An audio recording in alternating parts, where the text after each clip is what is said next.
ನಮಸ್ಕಾರ ವೀಕ್ಷಕರೇ, ನಾನು ರೇಷ್ಮಾ. ನೀವು ನೋಡ್ತಾ ಇದ್ದೀರಾ ಕರ್ನಾಟಕ ಪವರ್ ಟಿವಿ ನ್ಯೂಸ್. ಇದೀಗ ಈ ದಿನದ ಪ್ರಮುಖ ಹೆಡ್ಲೈನ್.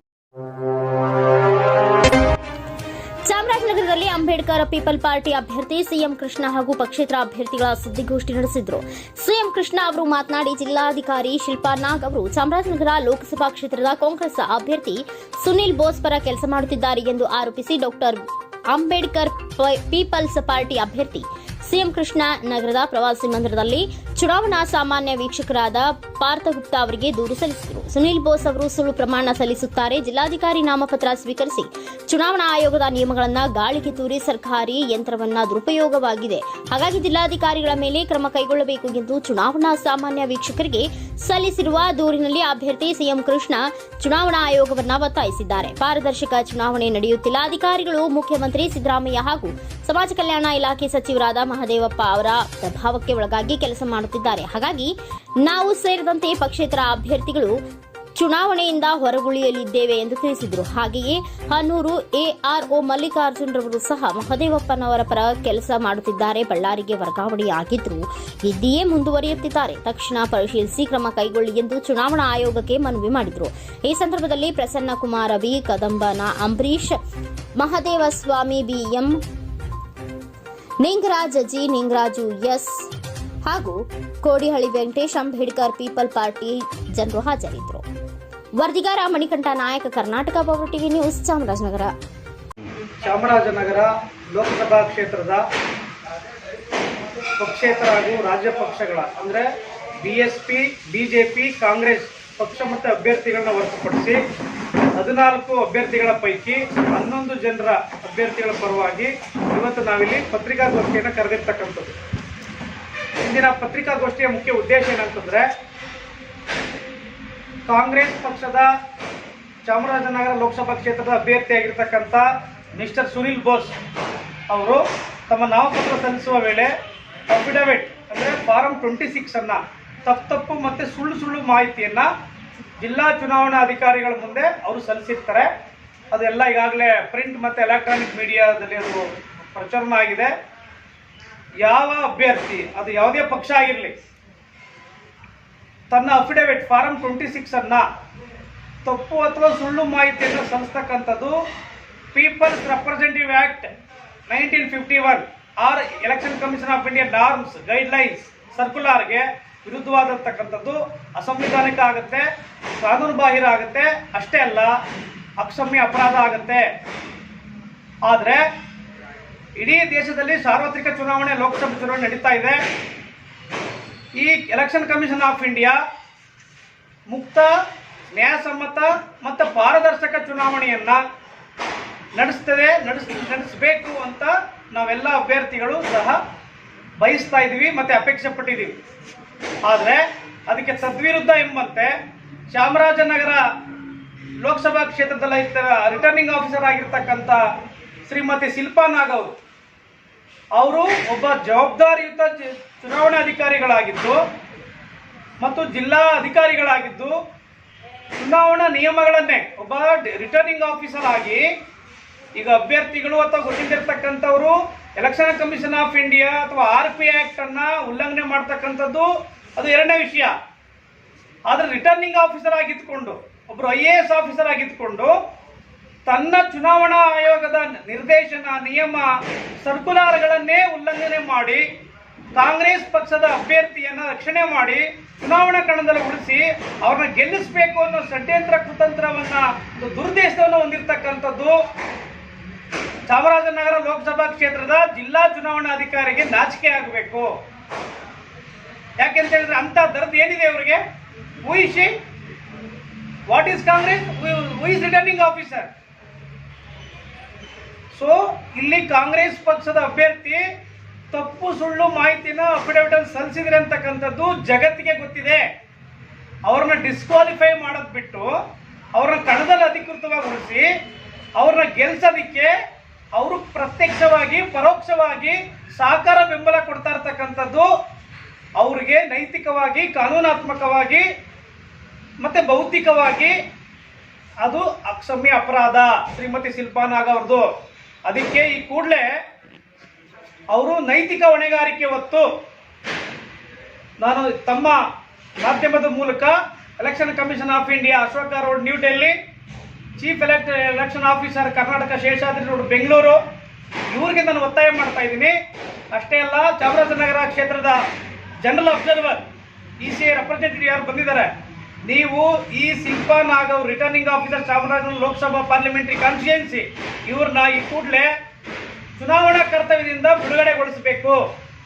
ಮತ್ತು ಅವರು ಸ್ವಯಂ ನೈತಿಕ ಹೊಣೆಗಾರಿಕೆ ಆಧಾರದ ಮೇಲೆ ತಾವೇ ಸೇವೆಯಿಂದ ನಿವೃತ್ತಿ ಹೊಂದ್ಬಿಟ್ರೆ ಒಳ್ಳೆಯದು.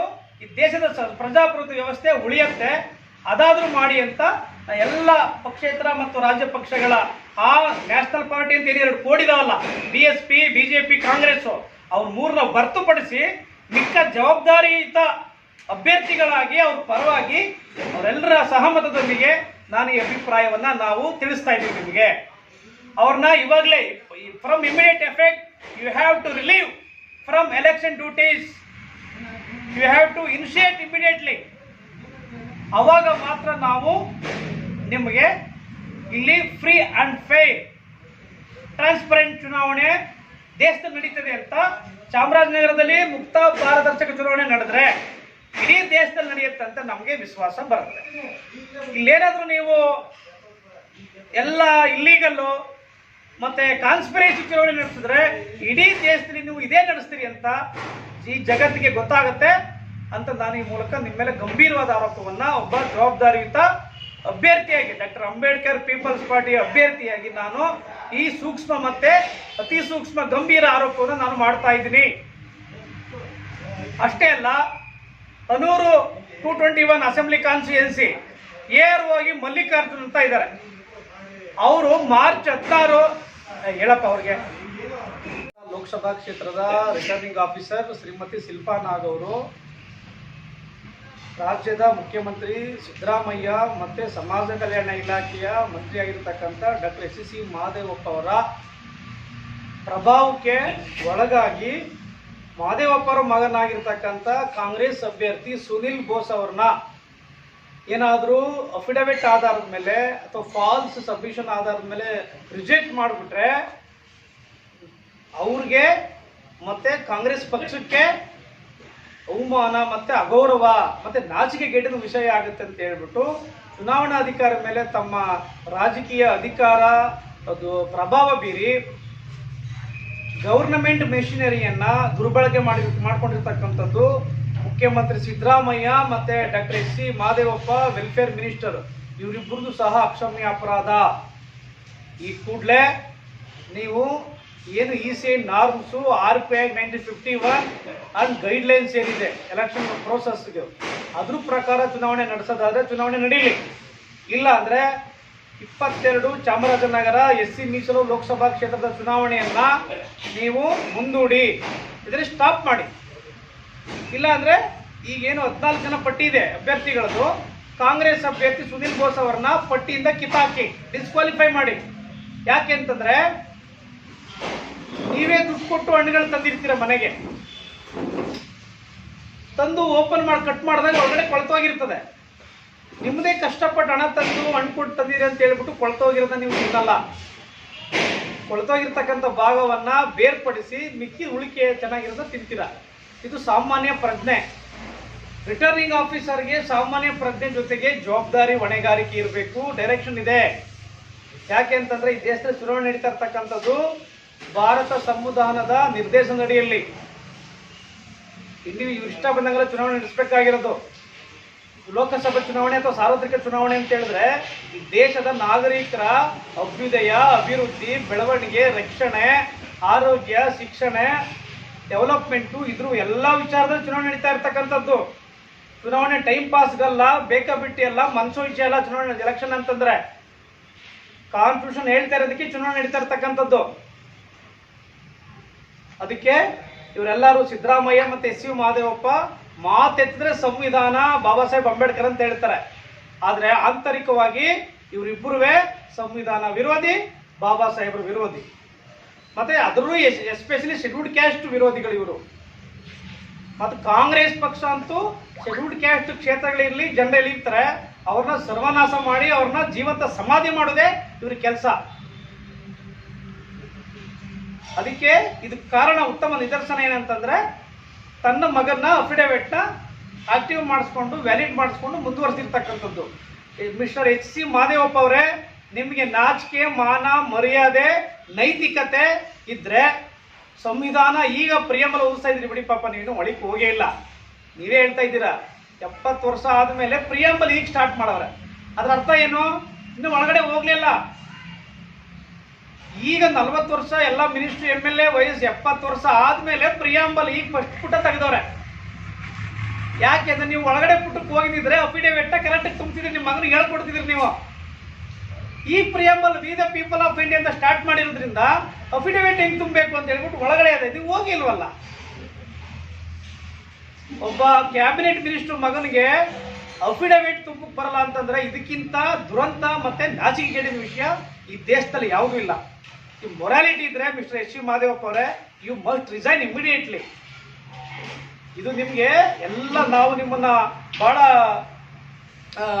ಏನು ಪ್ರಬುದ್ಧ ರಾಜಕಾರಣಿ ಅಂತ ನೀವೇ ಹೇಳ್ಕೊಂಡು ಅಡ್ಡಾಡ್ತಿದ್ರಿ. ನೀವು ಎಷ್ಟು ಅಪ್ರಬುದ್ಧರು ಅಂತ ನಿನ್ನ ಮಗನ ಅಫಿಡವಿಟ್ ಮೂಲಕ ನೀವು ರುಜುವಾತು ಪಡಿಸಿದಿರಿ. ಎನಿಯೋ ಥ್ಯಾಂಕ್ ಯು.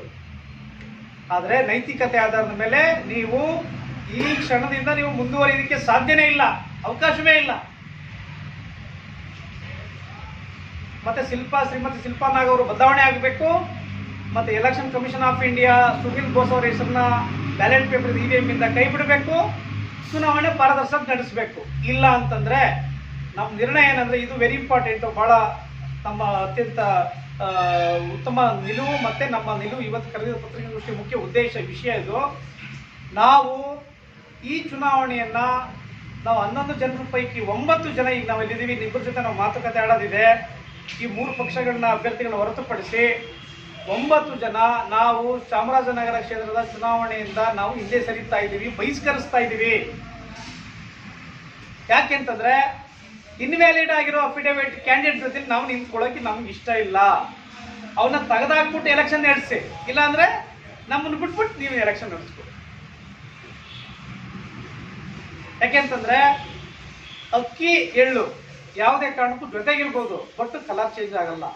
ಅಕ್ಕಿನೇ, ಎಳ್ಳು ಎಳ್ಳೆ, ಬೇರ್ಪಡಿಸೋದಂತೂ ಖಚಿತ. ಯಾಕೆಂದ್ರೆ ಇದ್ರ ಮೂಲಕ ಎಲೆಕ್ಷನ್ ಕಮಿಷನ್ ಆಫ್ ಇಂಡಿಯಾ ಒಂದು ಶ್ರೇಷ್ಠವಾದ ಒಂದು ನಿಲುವನ್ನ ಹೆಜ್ಜೆಗೆ ಮುಂದಾಗುತ್ತೆ ಅಂತ ಆಶಾದಾಯಕ ಅಭಿಪ್ರಾಯವನ್ನ ನಮ್ಮೆಲ್ಲರ ಪರವಾಗಿ ನಾನು ಅಭಿಪ್ರಾಯ ವ್ಯಕ್ತಪಡಿಸ್ತಾ ಇದ್ದೀನಿ. ಅಷ್ಟೇ ಅಲ್ಲ, ಈಗಾಗಲೇ ನಾವು ಶಿಲ್ಪಾ ನಾಗ್ ಅವ್ರನ್ನ ಚೇಂಜ್ ಮಾಡಿ ಅಂತ ಹೇಳ್ಬಿಟ್ಟು ಜನರಲ್ ಅಬ್ಸರ್ವರ್ಗೆ ನಾವು ದೂರು ಕೊಟ್ಟಿದ್ದೀವಿ. ಆ ದೂರು ಪ್ರತಿಗಳು ಇಲ್ಲೇ ಇದೆ, ನಿಮಗೆ ಕಾಪಿನೂ ಕೊಡ್ತೀವಿ. ಜೊತೆಗೆ ಅನೂರು ವಿಧಾನಸಭಾ ಕ್ಷೇತ್ರದಲ್ಲಿ AR ಆಗಿರ್ತಕ್ಕಂಥ ಮಲ್ಲಿಕಾರ್ಜುನ್ ಅವರು, ನಾನು ಅವಾಗಲೇ ಹೇಳ್ತಾ ಇದ್ದೆ, ಮಲ್ಲಿಕಾರ್ಜುನ್ ಅವ್ರನ್ನ ಟ್ರಾನ್ಸ್ಫರ್ ಆಗಿದೆ 16/3/2024 ಅವರು ಟ್ರಾನ್ಸ್ಫರ್ ಆಯಿತು ಬಳ್ಳಾರಿಗೆ. ಆದರೆ ಇವತ್ತು 17/4/2024 ಇನ್ನೂ ಅನೂರಲ್ಲಿ AR ಆಗಿದ್ದಾರೆ. ಯಾರು ಪವರ್ಸ್ ಕೊಟ್ಟರು ಇವ್ರಿಗೆ? ಸರ್ಕಾರ ವರ್ಗಾವಣೆ ಮಾಡಿದ್ಮೇಲೆ ಚುನಾವಣೆ ಅವ್ನು ಇಲ್ದವ್ರಿಂದ ಚುನಾವಣೆ ಆಗಲ್ವಾ ಇಲ್ಲಿ? ಯಾಕೆ ಅಂತಂದ್ರೆ ಅವನು ಜಿಲ್ಲಾ ಸಮಾಜ ಕಲ್ಯಾಣ ಅಧಿಕಾರಿ ಸುನಿಲ್ ಬೋಸ್ಗೆ ಮತ್ತೆ ಎಸ್ ಸಿ ಮಾದೇವಪ್ಪಗೆ ಚೇಲ ಅಧಿಕಾರಿಯಾಗಿ ಚೇಲ ಗುಲಾಮಗಿರಿ ಕೆಲಸ ಮಾಡ್ತಾ ಇದ್ದಾರೆ. ಚುನಾವಣೆಯನ್ನ ಅಕ್ರಮಗಳನ್ನು ಮಾಡೋದ್ರಲ್ಲಿ ಎಕ್ಸ್ಪರ್ಟ್ ಅವನು. ಅದಕ್ಕೆ ಅವನ್ನ ಇರಿಸ್ಕೊಂಡು ಅಲ್ಲಿ ಇರಿಸ್ಕೊಂಡಿದ್ದಾರೆ. ಶಿಲ್ಪಾ ನಾಗ್ ಅವರೇ, ನಿಮಗೆ ಕೇಳ್ತೀನಿ ನಾನು, ಒಬ್ರು IAS ಆಫೀಸರ್ ಆಗಿದ್ದೀರಿ ನೀವು, ಒಬ್ರು ವರ್ಗಾವಣೆ ಆದಂತ ಅಧಿಕಾರಿನ AR ಅಪಾಯಿಂಟ್ ಮಾಡಿದಿರಲ್ಲ, ಎಂದು ವಾಟ್ ಪವರ್ಸ್ ಯು ಹ್ಯಾವ್?